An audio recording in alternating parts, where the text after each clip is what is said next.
Good morning. This message is for those of you who think our union president is justified in insulting my wife. Specifically, regarding the justification is based on the idea that I have condemned a manager. I've said regarding manager Jerry Williams, a retired CTA manager, who was rewarded his position because the members of Local 308 honored him with the privilege to serve them as their president. And he allowed the Chicago Transit Authority mismanagement to destroy the train operation craft. And the train operation craft is built on the foundation of two-person crews, a motorman and a conductor. And those of you that grew up in Chicago and had the experience of riding on trains that were manned or staffed by two-person crews would understand that that is the way it's supposed to be. And those of you that used to be part of two-person crews, during before the transition of being sold out by manager Jerry Williams, you would know that trains were safer, trains were on time. People enjoyed their job, but now train operation is the most hated job at the CTA. They're burning through train operators faster than you can sneeze. And they will continue to do so because it's a two-person job. In fact, now it's become a three-person job because the CTA mismanagement has cut the towerman positions on the elevated routes. It's been that way for a while. And now train operators have to play towerman too. And the train operators are playing servicer because now they're running 8 cars and 6 cars all day, all night. And sometimes you only got one servicer on the platform. So yeah. You think my wife deserves to be insulted and slandered by President Pennie McCoach? Well, my charges are going out on her, and I'm going to explain everything to you right now. There is no argument to the fact that I embrace the philosophy of revolutionary unionism, and that President Pennie McCoach embraces business unionism. She, her loyalists, and nearly every other union official make it their job to stifle democracy and militant ideas. Business unionists are inherently pro-employer and will stop at nothing to erase any vestiges of what real unions are about. That includes humiliation, punishment, alienation, denial, delays, and violence. Examine the evidence of this vile ATU Local 308 president make a sexual joke about my wife after I spoke up for CTA workers in part-time jobs. Now, this exchange was recorded without permission of myself nor any other officers by the Assistant Secretary Treasurer, Cassie Collins. Listen for yourself. Eric Basir, so you're saying that you helped a second chancer write a grievance on something they would lose? This is something they always like to mock me for doing. And I will continue to do it. Pennie McCoach, no. Eric Basir, did you inform him that he might not win his grievance? Pennie McCoach, no. Eric Basir says, When I help them, it's a big deal. Penny McCoach. When he submitted it, I told him the truth. Eric Basir. Wow. And you know, I do that. Just so y'all know, I do that. But I say, let's do this grievance. Because we need a paper trail of this injustice.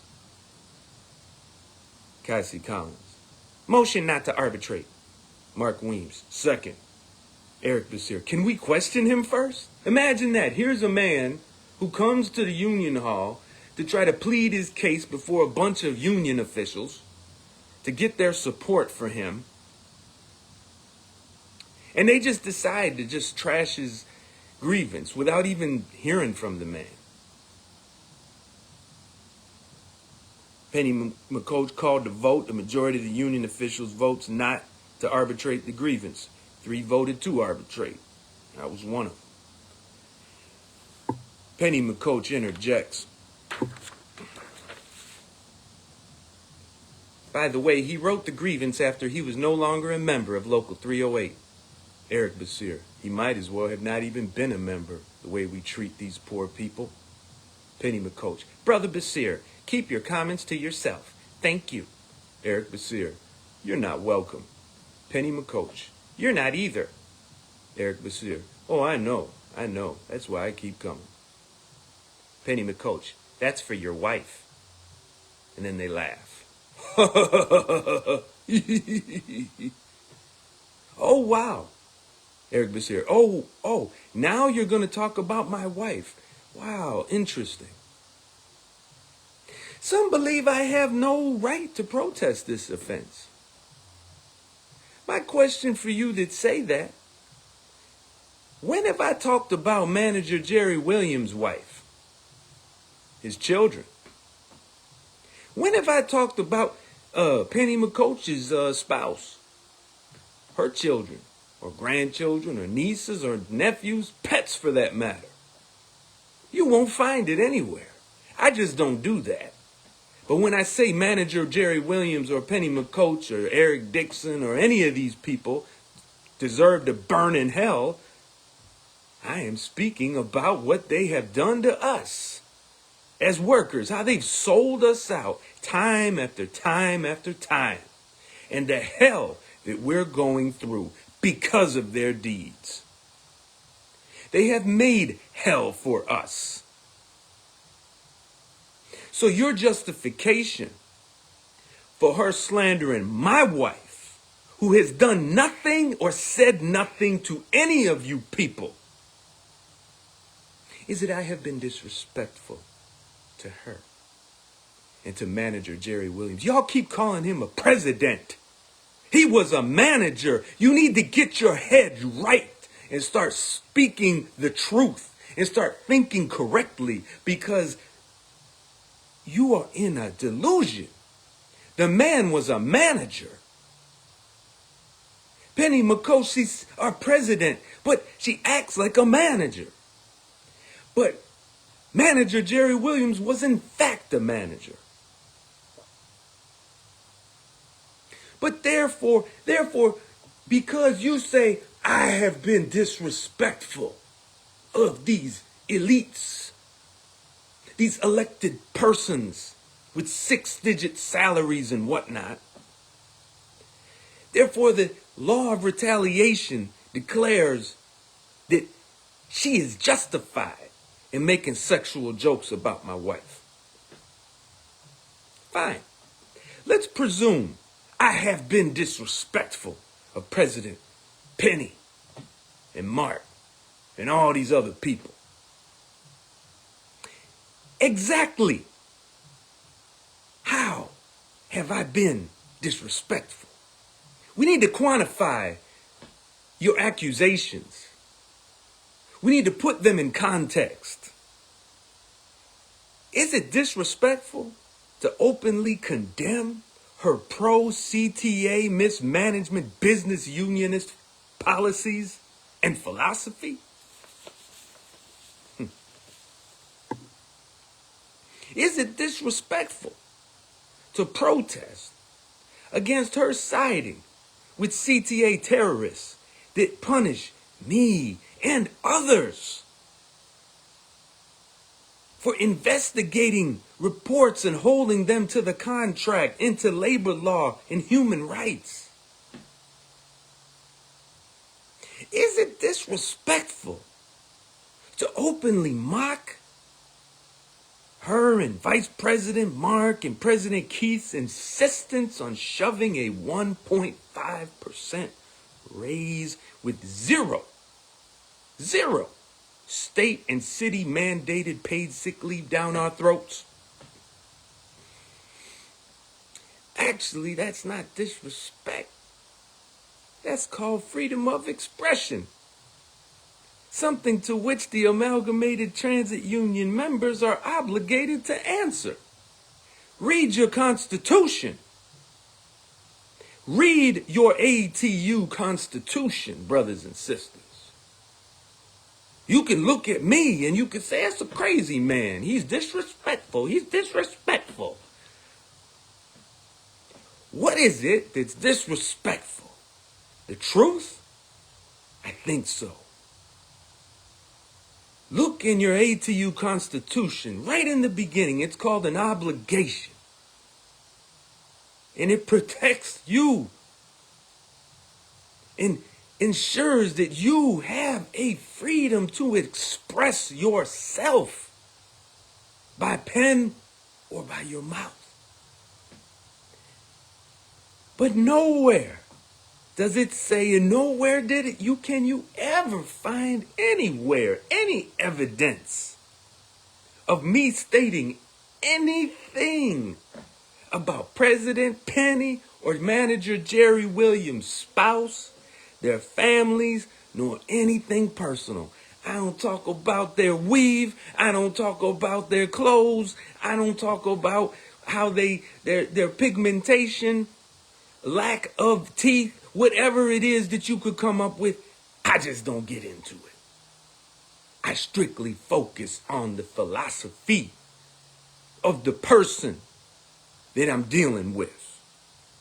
And see, you think that a union is an elected boss, something, some entity, when the union is actually you. And it says so in your ATU Constitution. Read it. It says all members are to partake in the affairs of your union, the direction of your union.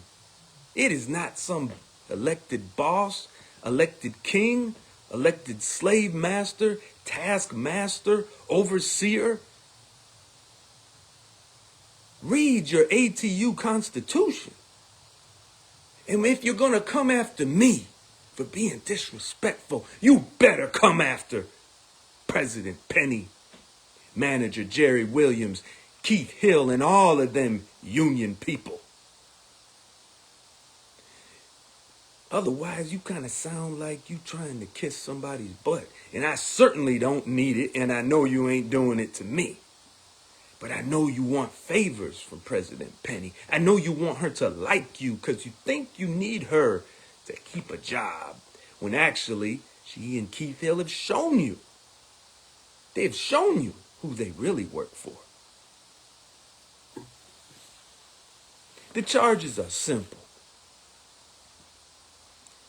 President Pennie violated the obligation by demonstrating conduct unbecoming of a member by making a sexual joke about another union official's wife. My recommendation is for her to be removed from office, expelled as a member, and a new election for Local 308 president be held. In order to accomplish this, the following steps from the ATU Constitution must be followed. Number 1, I will need to get at least 10 signatures of members who pay dues. And a notice must be posted at all the work locations. Step 2, the members must approve the charges for a trial. A vote of 75% in favor will make it so. Then, a trial board of 3 members must be established.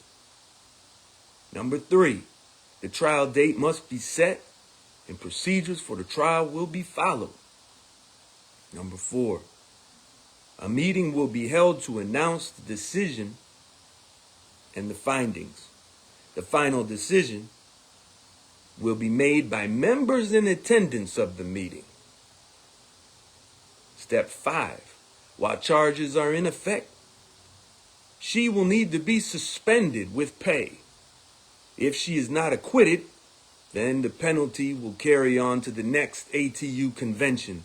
It is there where final say will be made whether she's expelled or not. You can find this in section 22.3, 4, 5, 6, 7, and in section 22.4. As you see, the process is arduous and complex. Unless we make our own union, this is what we have to go through to hold the elected leaders accountable. Interestingly, this is what she and Vice President Mark and their loyalists did when they put charges on me last year. They only got to step 2 because they could not get 75% of the room to support their false charges. The odds of getting the votes necessary to hold President Pennie, well, to hold her accountable is going to be, it's obviously not in my favor. She has the treasury of our union to buy loyalty for herself and to distribute pain to those who support my work. Also, King Costa and his band of 6-digit salaried international vice presidents will surely back her up 100%. Regardless, members who wish to see justice should participate in this process, as I will not give up defending my wife. I would never give up defending a member who wants to fight. So why do you call President Pennie a pervert?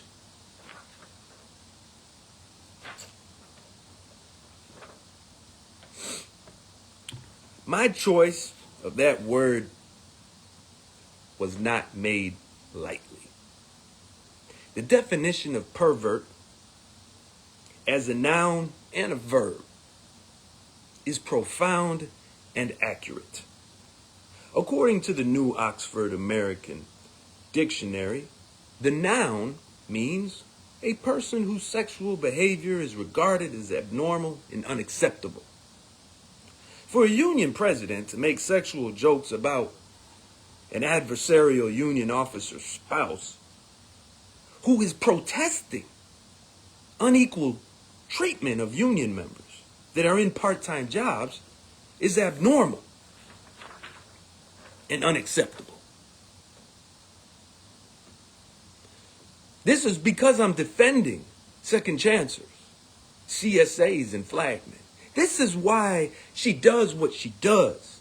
And I deal with this month after month from her and the rest of her bootlicking loyalists.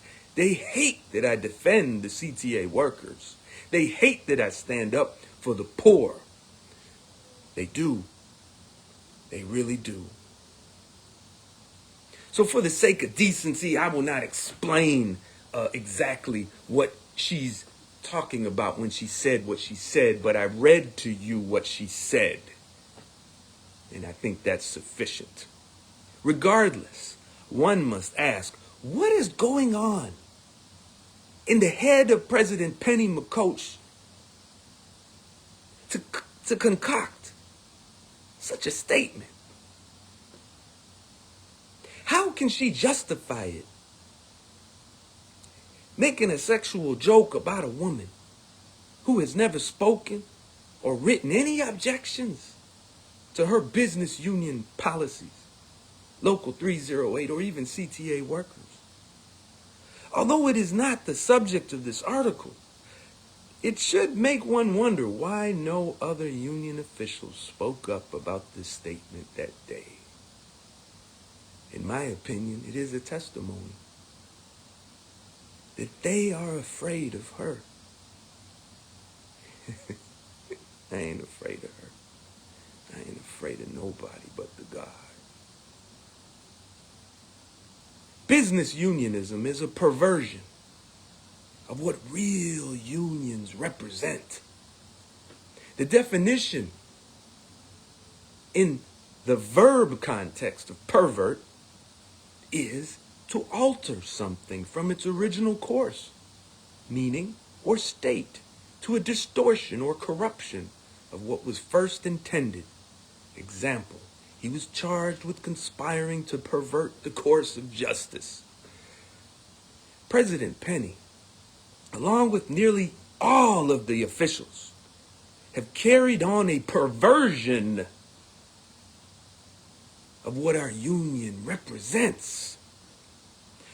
Her consistent objection to my insistence on equality for all Local 308 members is in contradiction to the obligation of the ATU Constitution and the Local 308 bylaws.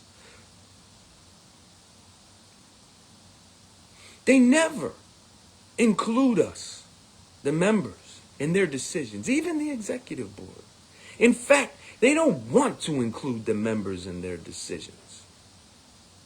In order to stop the perversion of Local 308, the members must take control of Local 308.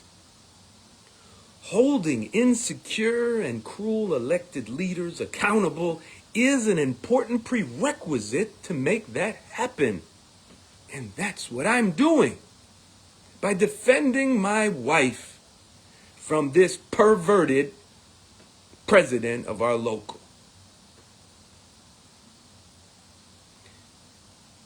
And you must do the same when you are violated by our officials.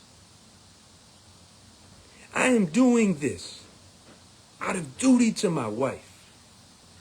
If I was in her shoes and it was her being forced to endure such slander, I would want her to do this for me. For a fact, my wife is grateful and supportive of my efforts to hold President Pennie accountable. For that, I thank her. I give a lot of personal time to help coworkers as a union representative. And so that means I sacrifice a lot of time with my family. Still, I don't think it's enough. I don't sacrifice enough. However, at this time, I'm not quite willing to go that far. Especially because I got a full-time job. So for now, I will keep up my current pace.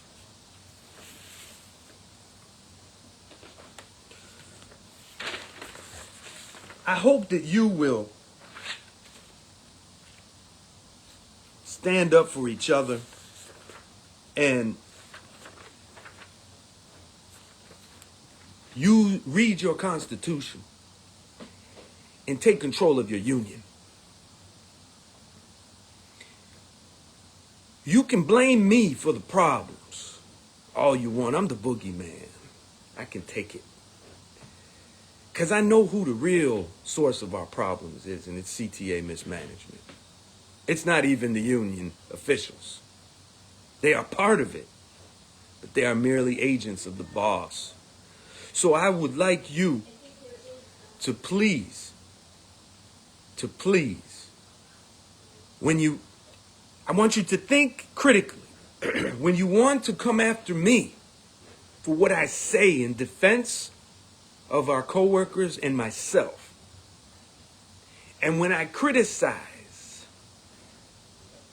the misleadership of our union and the mismanagement of our employer, I want to make sure you remember to apply that same critical analysis to the people that are scamming you in the name of our union. Because you can blame me all you want. And you can come after me and say I'm the problem.